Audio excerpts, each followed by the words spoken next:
السلام علیکم پیارے بچوں، آج ہم آپ کے لیے زبردست کہانی لے کے ہیں۔ کہانی اچھی لگے تو اس کو سبسکرائب، لائک اور شیئر کرنا مت بھولیے گا۔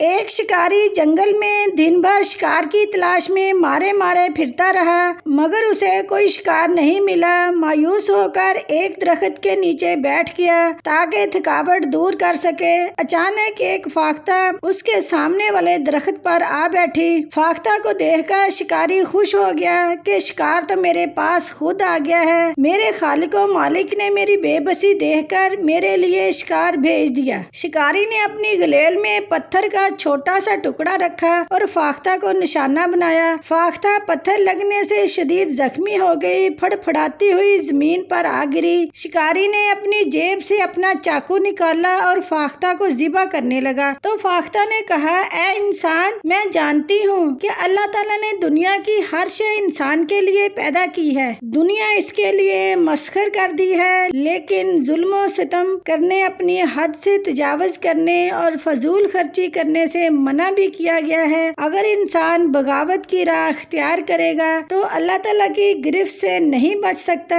اسے اپنے خالق و مالک کی ہدایت کی خلاف ورزی کرنے پر سزا ملے گی۔ شکاری فاختہ کی باتیں سن کر حیران رہ گیا۔ فاختہ نے پھر کہا، میرے 4 بچے ہیں جو چند دنوں کے ہیں۔ ابھی کل ہی کی بات ہے کہ میری پڑوسن فاختہ کو ایک شکاری نے شکار کر لیا ہے اور میں اکیلی رہ گئی ہوں۔ اب ان بچوں کو خوراک اور پانی دینا میرا فرض ہے۔ اگر تم نے مجھے ذبح کر لیا تو میرے یہ بچے بھوک اور پیاس سے مر جائیں گے، انہیں کون کھلائے پلائے گا؟ اس طرح آپ کے ذمے 4 بچوں کا قتل آ جائے گا۔ کیا یہ ظلم نہیں؟ اے شکاری، یہ دن پرندوں کے انڈے بچے دینے کے ہیں، ان دنوں آپ کو شکار نہیں کرنا چاہیے۔ شکاری فاختہ کی باتیں سن کر حیرت میں ڈوب گیا اور بولا، بی فاختہ، میں آپ کی بات بہت اچھی طرح سمجھ گیا ہوں، ٹھہرو میں تمہیں مرہم لگاتا ہوں اور دانا پانی دیتا ہوں، اس طرح تم میں قوت آئے گی اور درد بھی کم ہو جائے گا۔ شکاری نے فاختہ کو مرہم لگایا اور اسے دانا پانی دیا۔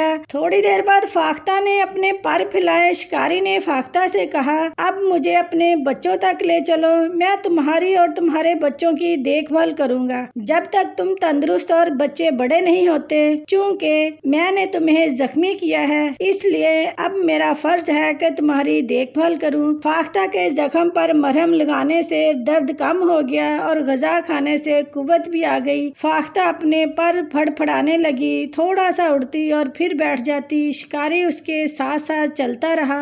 آخر فاختہ اپنے گھونسلے کے مقام تک پہنچ گئی۔ اس درخت کے نیچے بیٹھ کر اوپر دیکھنے لگی۔ شکاری سمجھ گیا کہ اس درخت پر فاختہ کا گھونسلہ ہے۔ وہ درخت پر چڑھ گیا۔ واقعی گھونسلے میں 4 چھوٹے چھوٹے بچے موجود تھے۔ اس نے گھونسلے سمیت فاختہ کے بچوں کو اٹھایا اور نیچے اتر آیا۔ اس نے فاختہ کے سامنے دانا دن کر رکھا۔ فاختہ اپنے بچوں کو کھلانے لگی۔